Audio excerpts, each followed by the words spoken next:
Estamos comenzando una nueva edición de nuestra radio pirata, el día de hoy. El día de hoy siempre en compañía de Ana Leighton, directora del Centro Cultural del Choave, por supuesto junto a toda la audiencia de piratas que nos están ahí viendo a través del perfil de IU Producciones. Recuerden que también los días miércoles se sube este material a Spotify y también a YouTube para estar todo en todas las plataformas, YouTube, Spotify, en Facebook, y también subimos unos contenidos que son más resumidos también a Instagram para que lo puedan ver en manera más corta, pequeña, y también para que puedan acceder a nuestro contenido.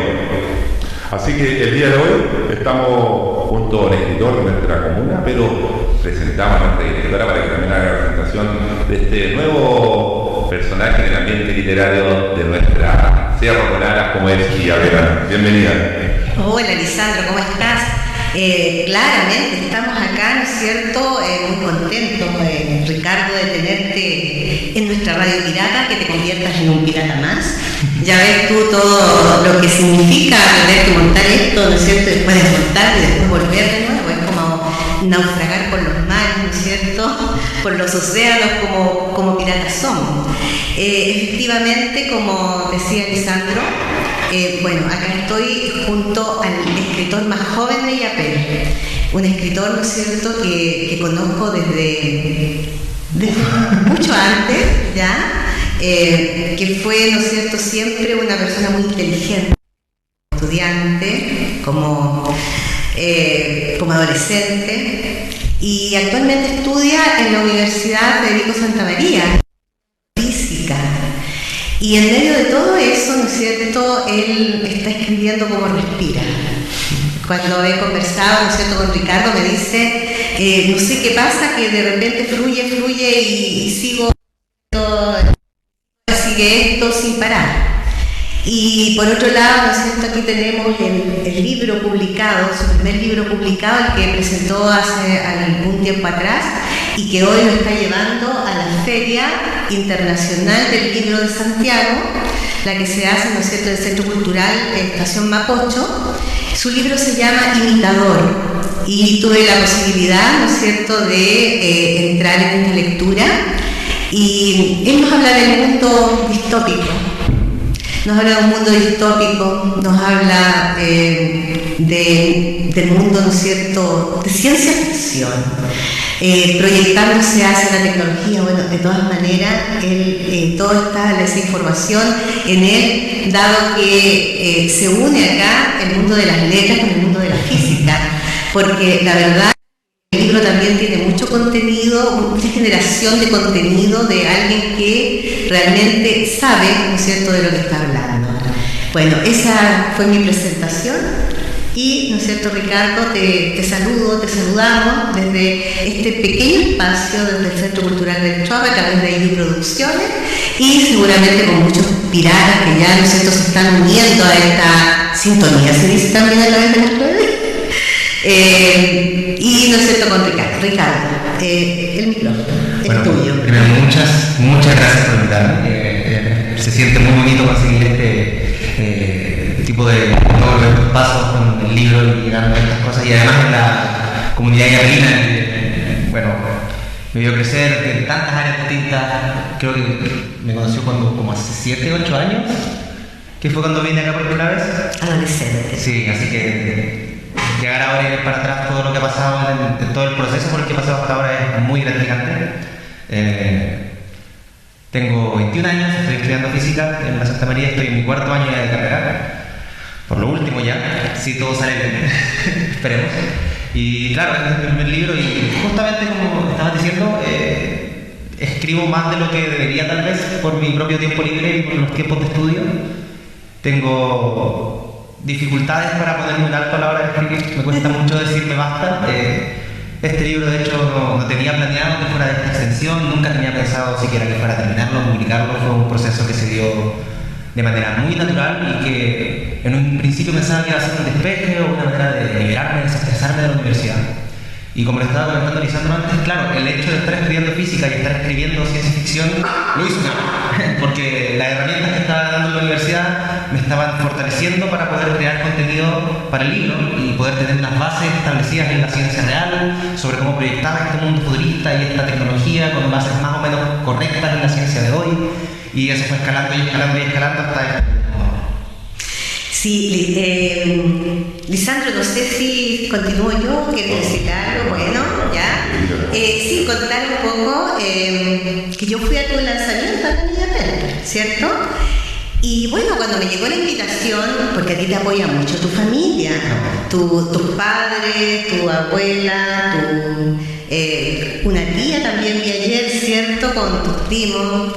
Bueno, y también una persona, ¿no es cierto?, que está muy cerca de ti, que es tu polola, ¿no? ¿Cierto? Siempre. Yo te veo a ti rodeado de mucha luminosidad en el sentido emocional, porque cuando te veo siempre con todas estas personas como ¿no es cierto?, un circuito protector también, y un grado de conciencia que sabes tú que es muy difícil que se logre en las familias de algunas personas que escriben. Entonces, realmente a mí me conmueve. Cuando fui a tu lanzamiento, bueno, acá en Illapel uno invita a actividades literarias y de repente nos encontramos siempre los mismos, los que escribimos y algunas personas más. Podemos, ¿no es cierto?, reunir un público de 30 personas aproximadamente. Entonces yo dije, mire, cuando me trajo tu abuela la invitación, mire, Ricardo, voy a ir a ver, ¿no es cierto?, ¿qué es el libro? Me interesa todo lo que se publica.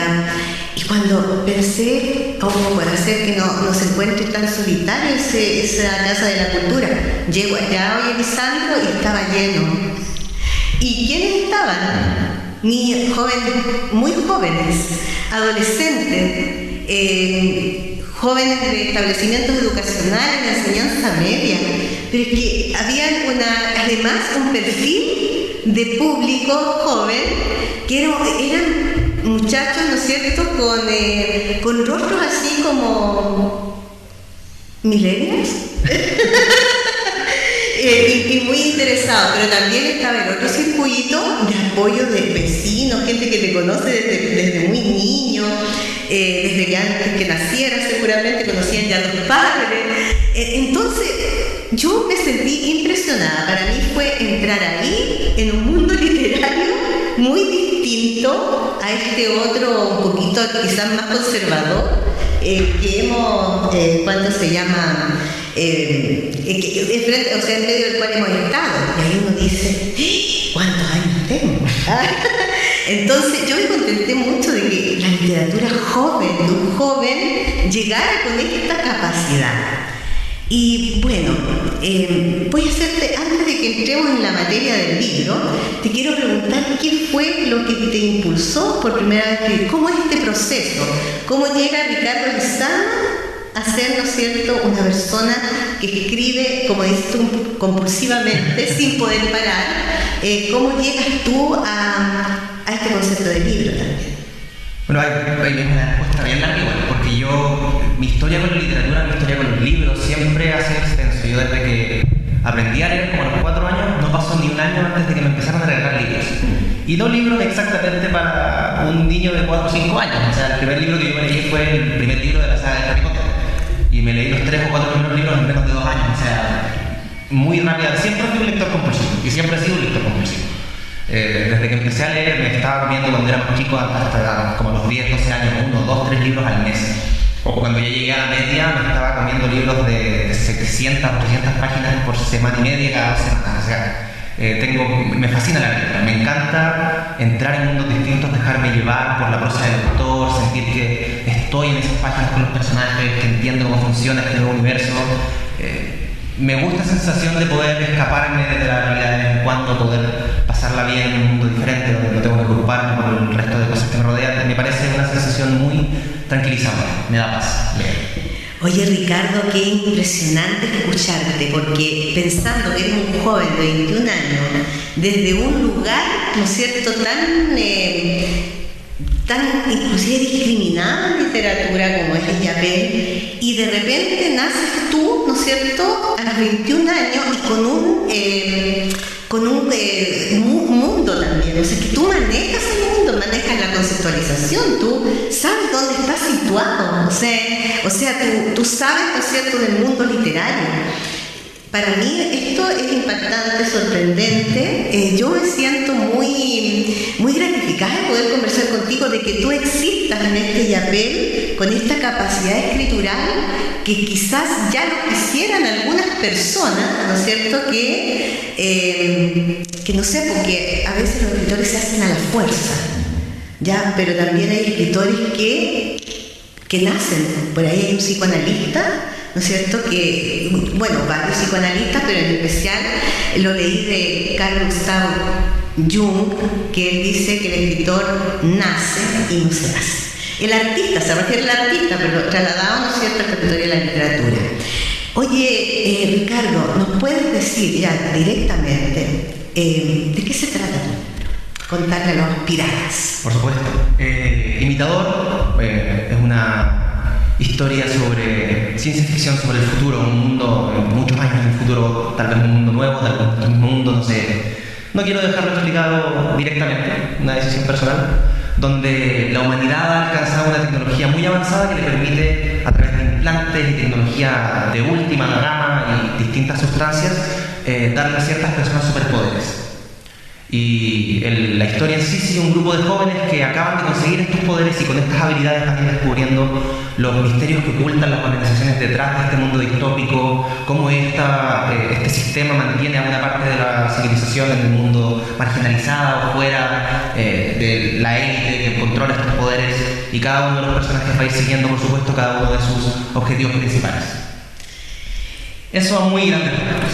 ¿Lisandro? Sí, me parece interesante el concepto de distopía, porque como que siempre lo hemos visto en el concepto de la literatura, la literatura, la distopía, pero vivimos en un mundo cada vez más histórico, Sí, o sea, sí, es como en un mundo patas arriba, en un mundo donde lo bueno es malo, lo malo es bueno, no se sabe lo bueno, en un mundo de inteligencia artificial, que nunca también pensamos en lo que iba a mostrar ahora, no sé, contextos generados por ChatGPT, y uno puede descubrir si puede ser por un escritor o no. ¿Qué te parece este mundo tan distópico en el cual vivimos? ¿Eso también te motiva a salir y esta vía de escape de este mundo distópico? No, sí, por supuesto. O sea, es una manera tanto de despejarme de la distopía actual en la que vivimos y también plasmar las frustraciones que tengo sobre eso en un texto, poder reflejar de cómo yo veo que esta distopía podría afectarnos al futuro y cómo el avance de la tecnología puede potenciar todo esto negativo. Porque, claro, cuando tenemos las tecnologías que tenemos y sigue a cargo de manejar esa tecnología las personas que están a cargo, va a seguir yendo peor. Y si no cambiamos quién maneja esta tecnología tan avanzada, nunca sabemos hasta qué punto va a llegar todo este caos en el que estamos. Y esto es un poco el reflejo del peor resultado posible, tal vez, por ciertas áreas.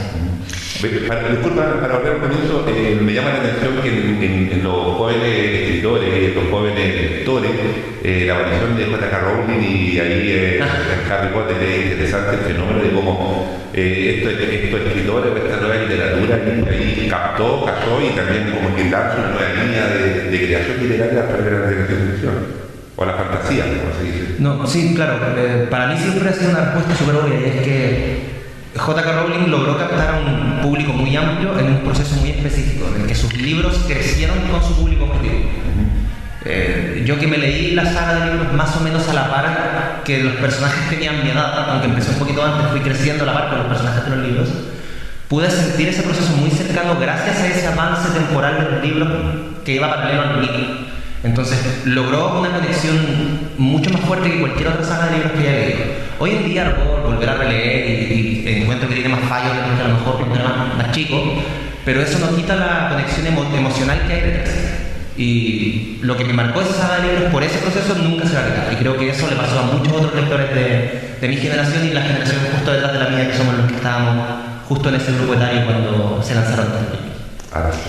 Oye, yo espero que haya muchos escritores y escritoras escuchándote. Me gusta mucho ese manejo de discurso que tienes en torno a la literatura, porque nos estás acercando a una realidad distinta a la que nosotros veníamos, ¿no es cierto?, sosteniendo, y se provoca este quiebre. Y claro, o sea, es la literatura que nos refleja ahora, porque la literatura refleja un mundo. Y estamos, tal como decía Lisandro, en un mundo distópico actualmente, en un mundo, ¿no es cierto?, donde estamos ya insertos. Y mi pregunta, ¿no es cierto?, surgió de repente: ¿dónde están las emociones en este mundo? En este mundo que tú reflejas acá en este libro, ¿dónde están las emociones? ¿Dónde están los sentimientos? Bueno, yo empecé a escribir este libro en un punto muy específico de mi vida, que fue justo cuando salí del colegio y empecé ya a inicios de mi segundo año universitario, entre el final del primero y el inicio del segundo. ¿Y por qué lo empecé a escribir aquí? Porque fue justo cuando empezamos a volver a la presencialidad. Porque yo fui la generación maldita que una semana antes de que yo tenía ya organizado todo el viaje, había movido la mitad de mis cosas a Valparaíso, y la semana antes de que me fuera a estudiar allá, empezó la pandemia. Entonces, todo este proceso que venía anticipando por meses del cambio a la vida universitaria, irme a vivir solo, porque iba totalmente solo, no iba con ningún compañero de departamento, ningún familiar, nadie. Yo iba a la vida a jugármela solo 4 años de universidad, de repente se me vino abajo de golpe. Y estuve 2 años más en la casa, y cuando volví a enfrentarme a este proceso de cambio, pero de golpe, porque nadie sabía cuándo la pandemia iba a tranquilizarse, cuando me topé con que de repente en 2 meses se calmó mucho los contagios, empezaron a bajar los puestos de control, empezaron a dejar de requerir permisos para circulación a todos lados, los pases de vacunación estaban prácticamente aceptados en todos lados, todos estaban vacunados. De repente me informaron a mediados de las vacaciones de verano, ya el próximo semestre vuelven a presencialidad. Y el choque fue muy duro, porque yo venía de prepararme por años para el cambio, a no saber cuándo iba a tocarme en realidad con esa presencialidad, a tener que estar en 2 semanas de nuevo en la mentalidad para ir a esa vida. Y yo creo que ese choque, ese tira y afloja entre cuándo va a pasar, cuándo voy a tener que seguir esperando, cómo va a ser esta vuelta a presencialidad tan distinta, porque voy a tener que mezclar el volver a la universidad, el entrar en presencial, el estar aún con pandemia, el estar solo, el que como seguimos medio en pandemia no puedo viajar a cada rato porque siguen habiendo problemas con los contagios, y todo esto colapsó en que yo vomité las emociones del protagonista de este libro, porque sigue a un personaje que está pasando de un punto de su vida al siguiente.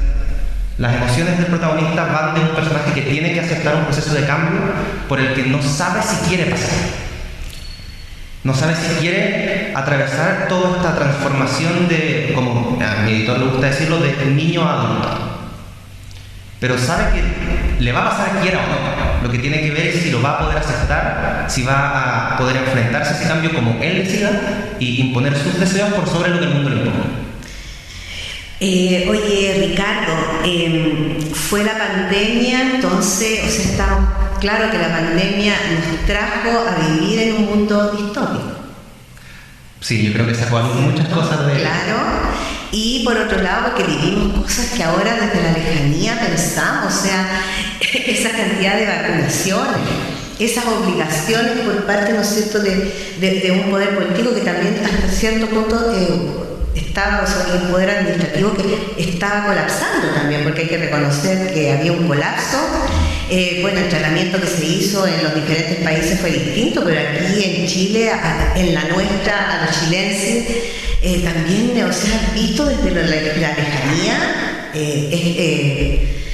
fue, ¿no es cierto?, algo bastante, como se dice vulgarmente, patas para arriba, o sea, uno decía, ¿por qué está pasando esto? ¿Por qué está, o sea, cómo yo estoy viendo esto? Y además, si uno se da cuenta de esa generación que dices tú, que a otros jóvenes los pilló en primero, en la enseñanza media, uno ahora al encontrarse con ellos en otra situación presencial, claro, quedaron como dentro de un mundo distinto, porque uno les habla y les pregunta y esos estudiantes no tienen respuesta porque somos una cámara que les está hablando, donde ellos no se sienten con la responsabilidad de responder. Sí. Entonces, realmente esta pandemia nos hizo entrar en algo que fue una locura. Y sobre ese cambio en los alumnos, es algo que se nota mucho más allá del colegio, porque yo apenas pude, porque me encanta también la pedagogía, empecé a trabajar de ayudante para hacer clases en la U a los chicos, y claro, me tocó hacerle clases a chicos de primer año, que venían de toda la media online. Y es muy extraño estar con ellos, porque sí, yo tuve los primeros 2 años de universidad en online, pero tuve toda mi media completa presencial y cerré ese ciclo más o menos bien. Y es muy difícil de describir, pero se notaba la ausencia de algo con esos chicos, que ahora que sigo haciendo 10 clases y estoy empezando a ver chicos que ya han tenido su cuarto medio al menos presencial y después entraron a la universidad, es muy drástica la diferencia de cómo ellos tienen un trato más cercano, saben interactuar más en la sala de clases, con sus compañeros, son más abiertos a que critiquen su desarrollo, a exponer lo que ellos creen de la materia, a recibir feedback, pero que los demás no tenían. Oye, ¿nos puedes hablar un poquito del protagonista? Cuéntanos cómo es ese protagonista, qué características tiene.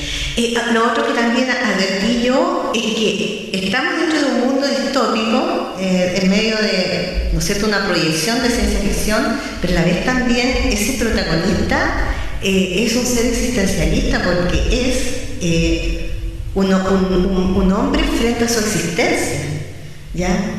¿Y cómo sale de ella? ¿Nos podrías decir cómo es? Por supuesto. Bueno, el protagonista del libro, Rain Buller. Mucha gente me ha dicho 1000 veces que cómo se pronuncia correctamente porque es un nombre raro.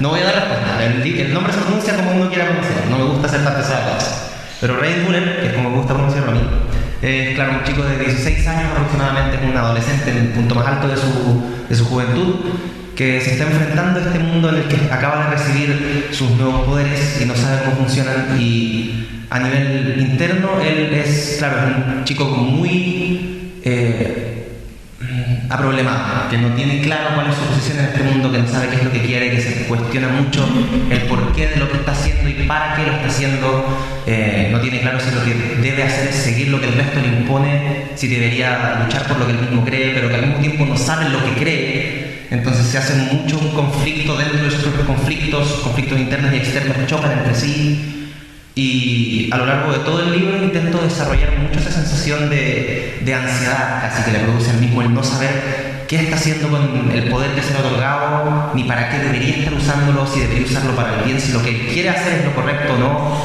y entra mucho a lo largo del texto en conflicto de esa visión que él tiene de lo que es correcto, lo que le están imponiendo que es correcto y lo que debe hacer. Realmente, Lisandro, no sé qué te parece a ti. A mí, no sé, yo estoy más que sorprendida realmente. Ricardo aquí tiene una energía, mucha energía en relación, ¿no es cierto?, a su discurso literario y ver este personaje frente a su existencia y sentirlo vivo. Yo ahora entiendo por qué la gente joven de acá de IAP está siempre queriendo interactuar contigo, porque tú te estás transformando en un ícono. Y de hecho, en el lanzamiento que hiciste en IAP, yo tuve oportunidad de escuchar al editor, y este editor hablaba de ti como una revelación en la literatura, como una revelación joven, como alguien que fue encontrado. O sea, ¿no es cierto?, no es esta cosa de remar a la fuerza ni nada por el estilo. A mí me encanta esto que tú dices, y tan cercano también que se siente este personaje, ¿ya? Y como digo, o sea, mundo distópico, pero ciencia ficción, pero a la vez también un personaje existencialista, ¿ya? Con situaciones límites de la existencia. Lo que me llama la atención es el pretexto siempre de la ciencia ficción, porque la ciencia ficción como que está la primera crítica de ciencia ficción, pero la ciencia ficción de repente se atreve a tocar temas más allá que toca, no sé, con una novela de realidad. Pongo el ejemplo, desde el cine, el hermano Wachowski con Matrix, que también tiene un origen literario, esa obra, o Blade Runner, que ha tenido la posibilidad de ver con mi hija, porque yo leo los libros que ella lee en el colegio para ver lo que está leyendo. Y en esa novela sueñan los androides con ovejas eléctricas. Exactamente, de algo así, y te habla de este problema, este hombre que se para existencialmente y comienzan a plantearse ciertas preguntas, o de la postura de un androide, o de Neo, de este elegido, de este tipo que anda en los computadores, de este tipo que anda indagando más allá, y la valentía, bueno, esta sección de repente que a través de los temas nos plantea el tema de la existencia del ser humano. La existencia del hombre por la ciencia, que va evolucionando mucho más que el ser humano, y también plantea los temas como tan simples como lo que será la emoción en este ser humano siglo XXI, o cómo funciona. Me recuerdo una novela de Bradbury que habla acerca de la vida humana, sí. No me recuerdo el título de esa novela, y que te plantea también una sociedad como súper, lo que somos ahora, como súper autómata, que de repente que lo asimilamos mucho más nosotros a los cyborgs, que un cyborg que es más humano que el ser humano. Entonces ese origen histórico, como tú también lo das desde un inicio, cómo se plantea como una temática en desarrollar y como hay mucha profundidad y de repente en el mundo literario como que se le da mucho recoveco a la novela clásica, a la escritura clásica, a la poesía, a la prosa más contenida, pero como que existe no un desprestigio, pero como que se ve mal a la transcripción. Y actualmente, a través de los últimos 20 años, la literatura de transcripción a nivel nacional ha significado muchas ventas hacia arriba y ojalá que tu novela también sufra eso mismo. Pero me gustaría ver qué influencia uno puede encontrar en su novela de otros autores. ¿Qué autores podemos ver ahí a través de lo que tú has leído, qué es lo que traspasaste ahí? Justo tenía la pregunta. Estamos conectados, Lisandro. Ricardo. Bueno, la primera respuesta, la más directa para seguir conectando con lo de antes, por supuesto que hay una muy leve influencia de J.K. Rowling. Ya. No por un tema de contenido ni de estilo, pero porque sigue tratando de chicos jóvenes aprendiendo a utilizar poderes sobrenaturales, que es una muy lejana conexión con lo que es Harry Potter, pero en el sentido de un grupo de adolescentes en un lugar donde les enseñan a hacer magia. Acá es un grupo de jóvenes donde les enseñan a usar poderes. Esa es la primera conexión que tenía que estar con lo que me quería en la lectura y creo que es algo que voy a llevar siempre en mi corazón muy cercano. Pero inspiraciones más directas, bueno, yo siempre he sido un fanático brutal de Marvel. Marvel me fascinan, los cómics desde que era muy chico los empecé a leer, después las películas cuando se hicieron más populares y claro, sigue siendo una historia de superhéroes. Así que el tema de cómo trato las peleas, las escenas de acción, las partes más tensas de la historia, me imagino siempre en la cabeza los paneles de los cómics que leía cuando éramos chicos para hacer escenas dinámicas, con mucho movimiento, muy emocionantes. Y bueno, pero para mí lo que yo creo que lo diferencia de cualquier otra historia de superhéroes es mi actor favorito, que es Brandon Sanderson, que es un autor de fantasía, más clásica, más medieval, más alta fantasía, tirando más por el estilo del Señor de los Anillos, pero más modernizado. Como Game of Thrones. Claro, es por esa misma vez. Pero la gran diferencia que tiene este autor es que él tiene una filosofía de que dentro de sus mundos fantásticos tiene que todo tener cierta lista de reglas. Tiene que tener un funcionamiento lógico que el lector pueda entender. Porque para él, mientras más se explican las reglas de su mundo, más fácil es para el lector entender cómo los personajes pueden resolver los conflictos. Es muy difícil cuando un mundo tiene magia, pero que nadie entiende cómo funciona la magia, que el lector sienta tensión. Porque si no comprende el lector cómo funcionan los elementos fantásticos del mundo, el autor en cualquier momento puede definir que un conflicto se resuelve con magia y el lector no va a entender por qué. Y se disipa todo tipo de tensión, no hay ningún tipo de clímax en esa escena y se pierde mucho. Entonces yo intento que los poderes del libro tengan reglas bien estrictas y que se juegue siempre bajo esas reglas. Primero porque lo hace más aumenta la verosimilitud del texto, y segundo porque igual me pone un poco en desafío porque me obligo a limitarme a las reglas que yo mismo establezco desde el inicio y seguir adelante con eso hasta el final. Porque si a la mitad del libro o al final del libro rompo esas mismas reglas, rompo toda esa verosimilitud que estoy creando y desconecta con el lector, rompo toda esa suspensión de la credibilidad de ellos de que están en un mundo ficticio. Y para mí eso es muy importante, el poder enganchar a un lector y que se crea lo que le estoy contando. Pero si rompo mis propias reglas, ¿qué credibilidad voy a tener? Entonces, se podría decir acá tú como escritor y editora también, es mucho más complejo porque hay que crear micromundos, un macromundo, pero recuerda Tolkien cuando establece su primera La Comunidad del Anillo como primer libro te plantea un mapa, la raza, especie, literatura, el plano, Tierra Media, y después tú vas entendiendo a la otra gente, y después ves lo mismo, vamos al cine, que a mí me gusta mucho la carrera de la clase. Primer capítulo, se establece la regla, la ley y antes de empezar a entender, entonces es complejo porque es como escribir un universo nuevo. Sí, o sea, a mí lo que me impresiona también, Ricardo, es cómo tú manejas la estructura novela, o sea, tú no, este es un trabajo, o sea, de quemarte las pestañas realmente haciéndolo, o sea, la compulsión de escribir es una cosa, pero darle estructura al libro como novela es otra cosa también, o sea, preocuparte de las tensiones, del horizonte de expectativas del lector también, ¿no es cierto?, para mantenerlo en esa tensión. La verdad es que también estaba pensando mientras hablaba que tenemos que prepararnos, piratas, tenemos que prepararnos porque se nos viene una literatura de visiones distintas, donde se complementan varios mundos. mundo, porque si está el mundo cotidiano, está también, ¿no es cierto?, el mundo de ciencia ficción, el fantástico. Se conjugan varios mundos para, ¿no es cierto?, conformar esta nueva propuesta. Y atentos, porque, ¿no es cierto?, lo que se nos viene. Atrás quedaron los mundos distópicos o de ciencia ficción, no sé, los que leíamos, pues, de Bradbury, de Verne, ¿no es cierto?, quedaron ya un poco atrás, porque ese era otro contexto de producción. Pero una distopía más filosófica. Exactamente. Sin embargo, también acá, ¿no es cierto?, tú manejas un personaje, un protagonista, que es el ser humano frente a su existencia. También lo manejas.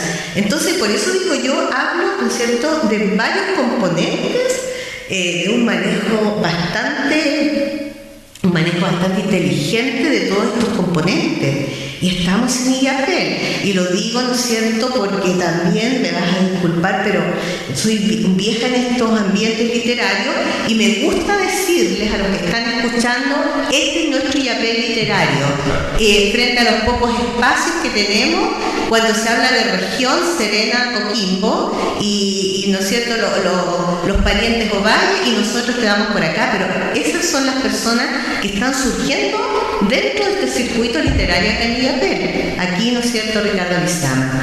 Oye, Lisandro, no sé si quieres hacer otra pregunta, porque a mí me gustaría pasar, porque aunque ustedes no lo crean, oye, cómo avanzan ahora en como los mares, como los mares en Torbellino de mares, porque me gustaría entrar en el tema edición.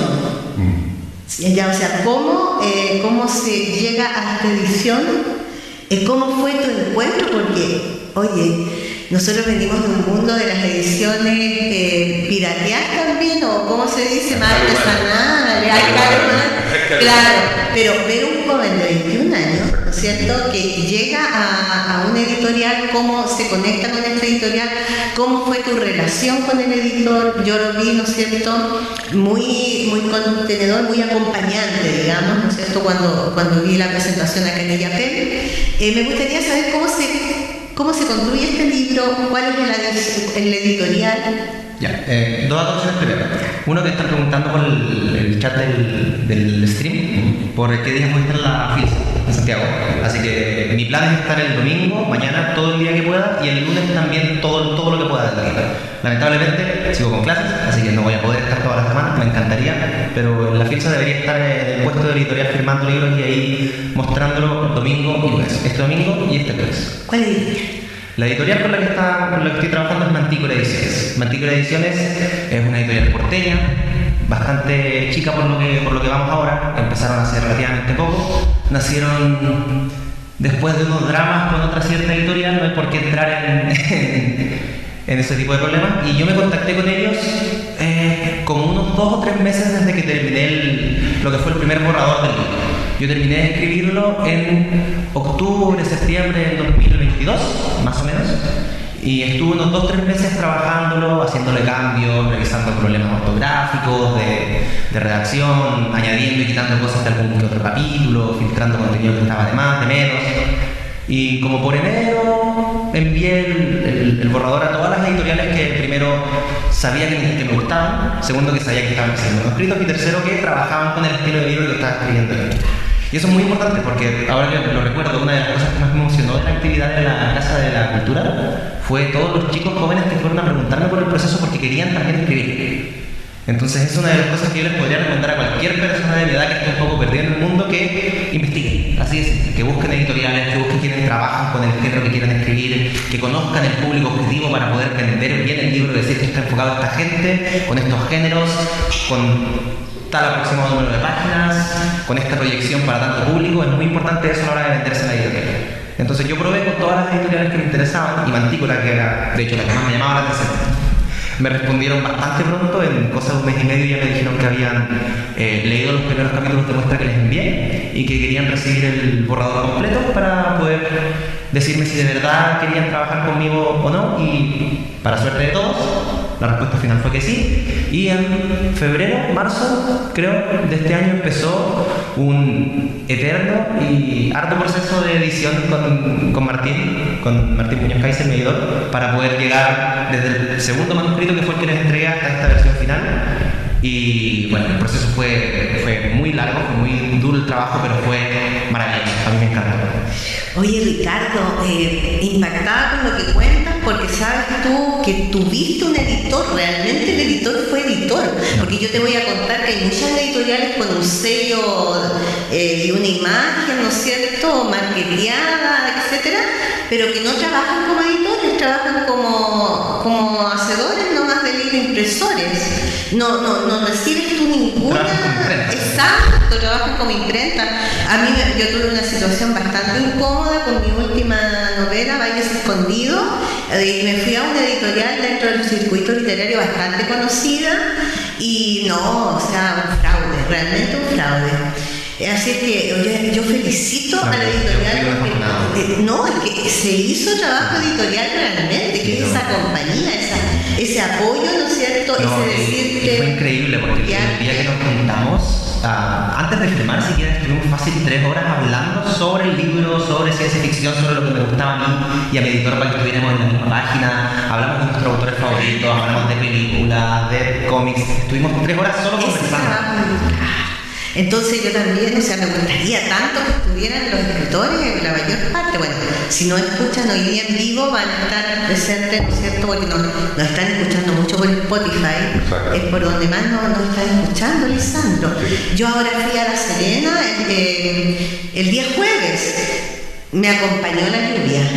Cuando me fui, hasta que llegué, conste, la lluvia fue mi compañía. Y lo digo porque por ahí, oye, me dijeron unas cosas que relacionadas con. Sí, exacto, porque como tuvimos ese impasse de que nos bajaron del Boulevard del Libro, ¿no es cierto? Y no pudimos estar presentes por un error de comprensión, supuestamente porque yo me estaba bajando del stand. No quería ir con los libros porque para mí era muy carreteado, muy tremendo, pero la intención era presentar el último libro, que es una antología, en el programa, es como para que tú sepas. Y resulta que se entendió como que yo me estaba bajando también del programa, de todo. Y bueno, después viene la lluvia, un infortunio para los libreros que estaban en el Boulevard, porque se filtró la lluvia a través de esos, no son tornos, son como unas cosas plásticas como carpas, ¿no es cierto?, que se ponen. Y claro, pues yo llegué ahí después a saludar a mis amigos y amigas, llegué con Marcela y me molestaban, pues me decían que la bruja del Chuapa había ido a ver su obra. Oye, que son molestosos, sí son los escritores, pero yo no les voy a poder sacar eso de la cabeza porque me molestaron demasiado. Y claro, creo que se perdieron como 3 o 4 presentaciones, porque además la gente con lluvia también cuesta un poco que acudan, ¿cierto?, a estos lugares. Pero les voy a decir oficialmente, no fui yo, sino que fueron solamente las buenas energías de la naturaleza, porque el agua es bien recibida, venga de donde venga o como venga, ¿no es cierto? O sea, el agua es el agua y la lluvia, pero me acompañó en el viaje. Estuve en la Universidad de La Serena, porque allá los cabros de la Federación de Estudiantes, a través del departamento de la encargada del Departamento de la Mujer, hicieron un espacio de literatura feminista y me invitaron para que yo fuera a hablar sobre feminismos, ¿ya? Y bueno, hablé, ¿no es cierto?, del rol de la mujer en el libro, desde el poema Bioncitas de adelante. O sea, la inexistencia del rol de la mujer en los libros al principio, para llegar, ¿no es cierto?, a una voz masculina que describe las situaciones eróticas como que fueran desde la voz femenina. Bueno, ya ha evolucionado bastante la juventud, ya no tenemos, ¿no es cierto?, ese tipo de voz tan prepotente, pero hasta la María Luisa Bombal, cuando ella describe el erotismo de la mujer y los deja a todos, ¿no es cierto?, marcando ocupados, porque teníamos inclusive a escritores muy empoderados, hablando desde su voz masculina de la intimidad erótica femenina, hasta que la María Luisa Bombal Omar un poco los pone en su lugar.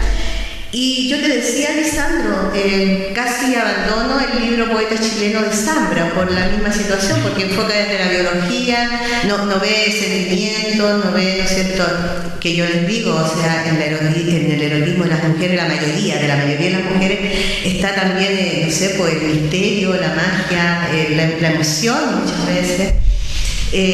Bueno, y ni siquiera Bolaño se salva de esto, ni siquiera Cortázar se salva. Y no vamos a hablar de Rivera Letelier. Bueno, la cosa es que estuvimos allá, muy agradecida de Alison Mondaca, que fue quien me invitó directamente desde la Federación. Había funcionarios de la biblioteca también en esta inauguración. En el panel estuvo Pía Ahumada y también, ¿no es cierto?, estuvo, Camila, hija de una amiga de la Universidad Ruth Vega, que en este momento trabaja en la Secretaría de la Mujer, o sea, no, en la Seremía de la Mujer, y tuvo un encuentro muy hermoso con ella. Bueno, estuve tratando de hablar de uno de los puntitos también que teníamos con Lisandro, pero te voy a hacer una pregunta a partir de ello. ¿Qué pasa con lo erótico en la novela? ¿Se expresa lo erótico no se desarrolla mucho? Es un libro más, no sé si juvenil necesariamente, yo creo que puede haber un erotismo más juvenil, es posible llegar a eso, pero no es algo que apunto con el libro, no es algo de lo que quiero hablar. No porque no me guste, pero porque... Porque este libro no creo que te parece porque ya hay demasiado. Ya hay Pero punto. Lo que sí, desde mi incapacidad de ignorancia como hombre, intento hacer que los personajes femeninos sean lo mejor posible. No me gusta tampoco la idea de los autores más anteriores de mi género, por ejemplo, Tolkien, pésimo con los personajes femeninos, no existe prácticamente ninguno. A mí no me gusta esa idea de que todo tiene que ir en torno a los personajes masculinos. Intento crear personajes, sean hombres, sean mujeres, que todos los personajes tengan un peso. Me encantó tu respuesta y bueno, yo creo que todos podemos, ¿no es cierto?, expresar nuestro erotismo a través de la literatura y las letras, pero entrar en el erotismo de un género diferente al tuyo es complicado, o sea, mínimamente complicado, ¿cierto? Sí. Pero todos sabemos que podemos, y claro, sí, hay mucho de eso actualmente, pero tal vez es muy difícil, igual como el poema de amor es muy difícil crearlo, también es muy difícil llegar al punto del erotismo sin caer en lo pornográfico. Y actualmente, o sea, hay como un mal entendimiento inclusive dentro de lo que es la antipoesía. Entonces se dice antipoesía erótica. Y no sé, pues no tienen los niveles, ¿no es cierto?, que deberían tener el tratamiento, así como del amor, del erotismo, que son tratamientos muy complejos, ya no por ser cotidianos, no son complejos, y para ser tratados en literatura, ¿no es cierto?, igual, o sea, es de lo más complejo. Lisandro. Mira, me gustaría que habláramos, ya estamos llegando a los minutos finales, ¿cómo fue la experiencia de ayer? Los vimos ahí que estuvieron con sus libros, que se bonito, plaza con libros, había música, había artesanía, pero libros en plaza es un poquito complejo verlo, por lo menos acá en nuestro territorio. Y es bonito verlo lo que genera. Incluso había un vendedor de libros pequeños en miniatura que realmente mucha gente se acercaba y me decía que pagaba los libros. Que esa fue la frase de ayer que rescatamos. Pero, ¿cómo te sentiste ayer? ¿Cómo te sentiste tú? ¿Cómo fue la recepción del público? Y tú también, Ana, para que cómo estuvo ahí la editorial de la Naranja y cómo también fue la recepción de la gente con libros creados desde nuestras fronteras, porque eso es lo bonito, nuestros relatos. ¿Cómo sentiste al público ayer? No, a mí me encantó la experiencia. Incluso si, como hablamos antes, es un libro grande, caro, difícil de vender, que intimida un poco a la gente que no es lectora, ¿cierto? Yo creo que toda la gente que se acercó a conversar conmigo me dejó una muy buena impresión, porque todos se interesaban, se quedaban conversando un poco sobre qué se trataba el libro, la gente más joven, muy enganchada con el estilo, con los temas, con el género del que estaba tratando, muy interesados en cómo yo les contaba que se trataba la historia, se notaba que incluso la gente que no estaba tan adentrada en este mundo le llamaba la atención, y yo creo que lo que a mí más me quedó fueron los niños más pequeños, de a lo mejor entre 5 y 10 años, que se acercaban, veían el libro, veían el nombre del autor, veían mi imagen en el libro y me decían, ¿y usted escribió este libro? Y no sé, esa sorpresa en ellos de entender que hay un escritor y apellido vendiendo el libro en la plaza fue lo que más me quedó de él. Ana, ¿cómo estuvo? Bueno, yo como soy una vieja ya en este circuito, empecé, ¿no es cierto?, como por allá, también como a los 20 años que te voy a contar, que yo o sea, empatizo mucho con lo que tú dices, porque, mira, cuando yo aprendí a leer empezó todo. Mira, yo a los 8 o 9 años estaba leyendo Las Mil y una Noches, La Odisea, cuando se llama La Ilíada, oye, libro pesado, me escondieron la Quintrala, pero a los 10 años, 10, 11 años ya la encontré de nuevo y la leí.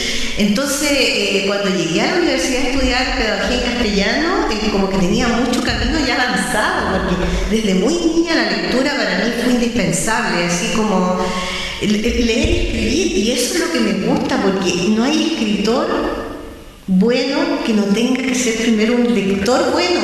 Tú, Lisandro, eres un lector pero tremendo, ¿ya? Yo te conozco también te conozco desde adolescente. Oye, ¿qué está pasando conmigo? Mira, si lo conozco de adolescente, fue estudiante, Lisandro. Entonces, como soy vieja en esto de escritora, después de publicar, en esta, ¿cuánto se llama? Desiertos o sea, este despojo literario, geográfico que tenemos, me di cuenta, bueno, y las editoriales, o sea, te cobran muy caro, porque esa es otra cosa, que después tú tienes que, ¿no es cierto?, reembolsar todo. Entonces dije, bueno, voy a ser editora. Empecé a ser editora, y cuando me empecé a editar yo misma, empecé a pensar en las otras personas también, y empecé a editar a las otras personas con recursos, ¿no es cierto?, de este centro cultural que es autogestionado. Y se han hecho varias publicaciones. Y después dije, bueno, ¿y cómo difundo estos libros? Ya, gestión, ¿cierto? Ferias de libros, presentaciones, que es un mundo también importante para difundir, que hay que hacer esa gestión. Y después me convertí en librera. Hasta que una amiga, la Marcela Reyes, el otro día me dijo, mira, Ana, para ser librera hay que ser un poco gitana, porque yo estaba reclamando por los pesos y por armar y desarmar y por el cansancio, porque para ser librera realmente hay que cansarse. Pero la recompensa es, oye, tengo, como digo, bastante experiencia. Cuando se acercan las personas, se atrapan, hay que atraparlas, ¿no es cierto? Yo veía el público de Ricardo ayer, y claro, los niños es como que te leen, te miran y te leen y se acercan. Y son cabros jóvenes, la mayoría son personas muy jóvenes. Yo veía esa dinámica, ya porque somos vecinos en el puesto de la feria, de acá de Yapete, a raíz del aniversario, y resulta que yo veía que los chiquillos como que no podían pasar de largo, sino que se quedaban, porque lo leían. Yo hablo de la lectura, ¿no es cierto? La lectura... Escaneada. Claro, hablo de ese tipo de lectura. Lo primero que pensaron en el libro y después a mí. Además, yo desde una visión tal vez poética, yo digo que ver el libro, ver el pendón que tiene, mirarte a ti, uno cree que está, ¿no es cierto?, o sea, se está relacionando directamente con el protagonista. Entonces se provoca un mundo maravilloso, literario, pero ficcional, pero también, ¿no es cierto?, cotidiano, y que te deja con el misterio de pensar, o sea, este joven, ¿qué cosas habrá vivido en su interior para verlo, ¿no es cierto?, volcado en este libro que debe tener unos 400 páginas. Cerrado 400 páginas. Entonces, la verdad es que a mí me gustó la dinámica de él, porque la mía ya es antigua, ya la gente llegan personas a conversar, llegan los estudiantes, esos que fueron más molestos, son los que más llegan a conversar, más cariñosos, y personas que ya te conocen, porque estábamos en el circuito hace tiempo. Pero me gustó esa dinámica, Lisandro, fue buena idea, ¿no es cierto?, avecindarnos, poder cruzar conversaciones, ¿me entiendes? Apoyarse, porque es la idea, porque estamos muy solos, ¿ya? Y en Illapel hay escritores, aquí, ¿no es cierto?, uno de ellos, 21 años, gente joven que está escribiendo. Yo creo que eso es bueno, es el mensaje que hay al municipio. más de la literatura, hay espalda a la gente a los libros, hay también un mensaje a la municipalidad, a la cultura, y que los libros es una vía, es una alternativa, es un trabajo lento, creación de audiencia primero, a lo mejor hay que meter algunos libros cuña que sean más de una fácil lectura, pero podemos llegar a leer este libro o a leer el libro más completo de Ana, pero es un ejercicio constante. Y decirle directamente al alcalde y a las personas relacionadas con la cultura del municipal que no se estén eligiendo lanzamientos y publicaciones a dedo, sino que nos dejen actuar a nosotros, entre nosotros, que nos validemos nosotros y que decidamos, porque debería haber un recurso. El otro día yo escuché que estaban conversando respecto de el recurso para cultura, que no se confunde el alcalde, lo que está entregando en este momento en términos de pachanga, de ese tipo de cosas, no es cultura, eso no es cultura. O sea, la cultura va también con una formación más profunda, más intensa, no podemos tragarnos todo, ¿ya? Y pedirle a él que mire este espacio, los valores que tiene Yapel, que podamos conversar en serio, ya que hacer estos libros implica otra cosa distinta, muy distinta. Es un trabajo, y un trabajo responsable, un trabajo donde te tienes que quemar las pestañas y además poner las lucas. O sea, ¿cuánto vale un libro? Vale caro, pero para el municipio 2 millones de pesos no debe significar tanto, porque los espectáculos que estamos viendo en este momento de cumbiancheros, qué sé yo, reggaetoneros, yo creo que cuesta mucho más que una vez o 2 veces al año publicar un libro. Quizás libros antológicos, que no sean una sola persona, donde tú puedas poner fragmentos de lo que escribe como una difusión. Yo le doy la idea, don Denis joven, como le dicen acá, le dicen don Denis chico. Bueno, al alcalde, ¿no es cierto?, le digo yo que nos mire y que necesitamos un recurso unas 2 veces al año para poder hacer publicaciones colectivas. Sería muy importante mostrarnos como escritores de Yapel. Yo creo que en ese punto también, a nivel nacional, la cultura desde hace años está en manos de agentes políticos, sea del sector político que vengan, y uno busca que la cultura sea realizada por personas que saben de los sectores culturales, o artistas con trayectoria, o alguien que sepa, de libros, de cine, de danza, de las diferentes disciplinas del arte y la cultura. Pero a nivel nacional, este último año que se esperaba que el gobierno progresista, 3 ministros del área de la cultura, trabajadores del área de la cultura, trabajadoras del área del patrimonio en paro, por lo mismo, porque se están casados con la gente de la televisión, con actores, con directores. Yo no sé qué tenía que hacer Jaime de Aguirre como director del Ministerio de la Cultura.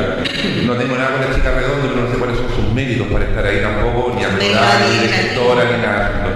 Yo no veo por qué no puede ser Raúl Zurita, yo no veo por qué no puede ser el actor Castro, yo no veo por qué no puede ser Miguel Litín, Oye, Castro, es una tremenda idea. Te digo, ¿por qué? Porque también a nivel local, a nivel político, en nuestra provincia, en nuestra región, en nuestra ciudad, los cargos también caen de repente por cargos políticos, pero no por gente que sepa. Entonces también la gente que está en esos lugares que tenga la probidad de por lo menos saber lo que es la gestión cultural, saber lo que es la literatura, saber lo que es un libro, saber lo que es un proceso editorial, saber lo que es un proceso de creación, saber lo que es un editorial, saber lo que es un gestor cultural.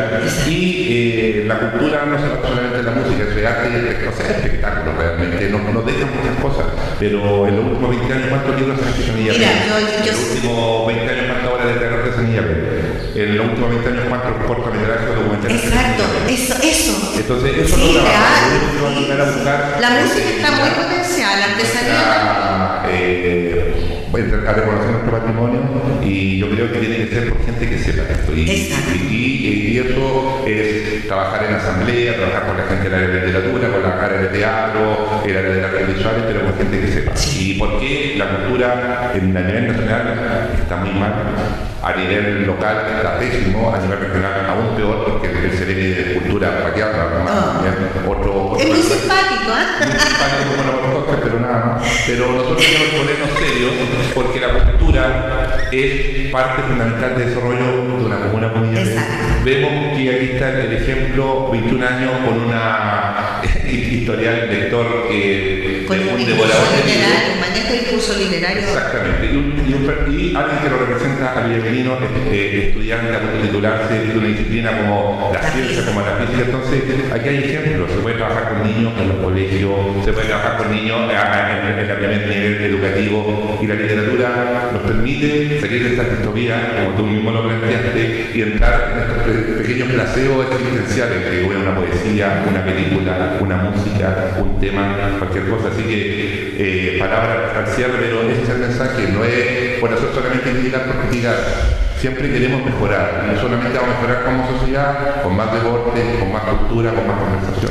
Lisandro, mira, yo te quería decir una cosa, tú decías, ¿qué nos dejó? ¿Qué nos está dejando esto? Yo te voy a decir lo que nos está dejando. Nos dejó ayer áreas verdes destruidas, que los mismos vecinos de la calle ya recabaron con sus manos y su agua, levantaron porque los vehículos se subieron encima, había una congestión tremenda, no hubo una organización. Eso nos está dejando los espectáculos, o sea, destrucción. Eso es lo que nos están dejando los espectáculos. Y por otro lado, bueno, nadie dice que no se haga, hay que celebrar, obviamente, hay que celebrar, y también hay, bueno, Santa Feria también hay una transmisión importante, pero que no se confundan las cosas. Hay que profundizar, alcalde, en lo que es cultura, en lo que es arte, ya, cuáles son las artes, las diferentes expresiones, los diferentes lenguajes. Si usted quiere potenciarse, alcalde, ya que es joven también, si quiere potenciarse usted, mire hacia dónde estamos nosotros y trabajemos, asociémonos en un trabajo, ¿no es cierto?, que puede ser muy positivo en el futuro y en su futuro también, ¿no es cierto?, como alcalde. Entonces, eso, estamos terminando. Tuvimos que, esta lluvia de idea la tenemos siempre al final con Lisandro, porque también somos mensajeros. Exacto, y pirata, entonces te dejamos para que tú te despidas de la audiencia. No, yo sí puedo cerrar con algo, simplemente un mensaje para toda la gente joven que quiere escribir, que le gustaría poder escribir. No hay mejor manera de aprender a escribir que leer y escribir. La única manera de forjar un buen escritor es practicando, y practicando mucho, practicando con lectura, practicando con estudio, practicando, haciendo. Porque no hay otra manera de mejorar en nada. Si no se lleva a cabo, nunca se va a poder mejorar. Y así fue como yo llegué a escribir este libro, y así es como yo creo que cualquiera puede llegar a escribir lo que desee. A todos los jóvenes que ya se me acercaron ayer, que se me acercaron para el primer lanzamiento en Viña y aquí en Illapel, que me preguntan cómo conseguí llegar a este punto, cómo fue el proceso. El proceso fue duro, sí, pero no es imposible. Todos pueden llegar a algo así si solamente intentan de verdad sacar adelante el proyecto que quieran sacar, ya sea en música, en literatura, en teatro, en cine, en lo que sea. No hay que tenerle miedo al lanzarse, a dar el salto, a tomar el riesgo de decir voy a probar con arte, voy a probar con algo cultural y que pase lo que tenga que pasar. Porque es muy probable que la gran mayoría de la gente que se arriesgue a algo así logre sacar algo de mucho provecho. Muchas gracias, Ricardo. Ana, ¿tú tienes también algo por ahí? Sí, oye, yo me quiero despedir con un poema de esta publicación. Me encontré con Ricardo Saldivia, que es el editor de Ediciones Guairuro, ¿ya? Que también estuve hablando un día de sus ediciones pequeñas, enanas, pero, ¿no es cierto?, poemarios que son muy interesantes. Y me encontré con él y me regaló estaba al revés, porque mira lo que hizo. Él hizo un libro al revés, o sea, puso Blasfemario al revés. Así se llama su libro, Blasfemario. Luciérnagas que se apagan para verse. Al revés, Blasfemario, Ricardo Saldivia. Ya, Ediciones Guairuro. Y yo me quiero despedir, Ricardo, porque yo sé que está conectado. Me quiero despedir con un poema tuyo, ¿ya? Es un gran poeta, un poeta muy joven, en Tierras Blancas vive, y también poeta, editor, librero, porque ahora estaba en el Boulevard con un módulo. Dice, alguien borracho dibuja mandalas en mi cabeza apagada. Si pudiera lanzar una idea, reventaría lo peor de Rogers. Afuera está lleno de luciérnagas descargadas. Busca el litio en polvo. Mi cabeza es un acuario que apedrean niños nazis. Al bus nadie le mira la nuca. Bésame con las costillas de tu lengua. Hermoso. Sí. Hermoso. Y sabes tú que tiene también otro tipo de poesía, Saldivia, Ricardo Saldivia, que es una poesía con mucha sonoridad. Es una poesía, algo como hip hopera, como que nace un poco en fusión con el hip hop, pero su ritmo, por supuesto está, ¿no es cierto?, el ritmo está en las palabras. En cómo las palabras, cómo une las palabras. Me gusta mucho lo que escribe Ricardo y es un joven, ¿no es cierto?, de tierras blancas y, como te digo, también poeta, también tiene prosa poética, es poeta, editor, porque La Naranja trabaja con Ricardo, edita con él, nos hace trabajo de encuadernación, de construcción de libros, y a la vez ahora, ¿no es cierto?, bueno, siempre ha sido librero, porque él vende sus libros en la calle, ¿ya? Tira su pañito, y también cuando no hay bulevares, cuando no hay ferias. Sostiene la literatura como teoría. Yo también siempre aconsejaba los libros, ahora vamos a pasar a los libros de la Cuota Mil, que de repente yo le critico mucho a la Cuota Mil, con su gran editorial, anagrama, Sigma y todo, pero novela que me gustó mucho, la volví a releer durante la semana en una parte, Pablo Simonetti, La Barrera del Puro, una novela que nos habla acerca de los 40, 50 años, la sexualidad, la tolerancia y los caminos que se toman. No voy a hacer spoiler del libro, pero una muy buena posibilidad, son cerca de 250 páginas, son 3 relatos que se posicionan en la vida, bueno, de siempre, ahora en la clase, pero no molesta tanto, no molesta tanto esa literatura por mí, pero lo aconsejo. Y también una persona le dice, Ana, la persona que hace poesía, pero no es la clave, Matías Chinaki, el disco Hoy no me va a ir, ahí hay una poesía súper interesante. Matías Chinaki toma el nombre del popular personaje de Bukowski y es bastante bukowskiana, no sé si está bien la palabra, su poesía, sin que la tengan atento ahí. Hoy nuevamente Matías Chinaki. Les recuerdo nuevamente que vamos a estar los días miércoles con la subida de este material de Spotify y en nuestro canal de YouTube, atento a los perfiles de IU Producciones, de Lisandro Arquellaga, de Ana Leighton, en las diferentes y multiplataformas para que vean nuestros contenidos. Y por supuesto, felicitar a Ricardo el día de hoy por venir. Lo vamos a invitar a otras futuras presentaciones, a otras futuras asambleas que vamos a tener también, porque estamos construyendo también la cultura que queremos para los próximos 20 años acá en la provincia de Chihuahua, que la Ana tiene un proyecto bastante interesante junto a Elías Adame, la Chinchilla. Sí, y la gente de la cultura acá. Vamos a estar más tarde con Elías en la plaza, con Elías Adame, sí. Y lo que te quería decir, que también cuando tú dijiste, estaba hablando de las plataformas, y pronto también una librería virtual de ediciones La Naranja. Vamos a estar, exactamente. Muchas gracias, Ricardo. Será hasta otra oportunidad. Muchas gracias, Ricardo. Fue un honor tenerte acá, y este programa va a quedar para la memoria. Me encantó toda esta conversación que tuvimos acá, la pasé muy bien. Me encanta. De eso se trata.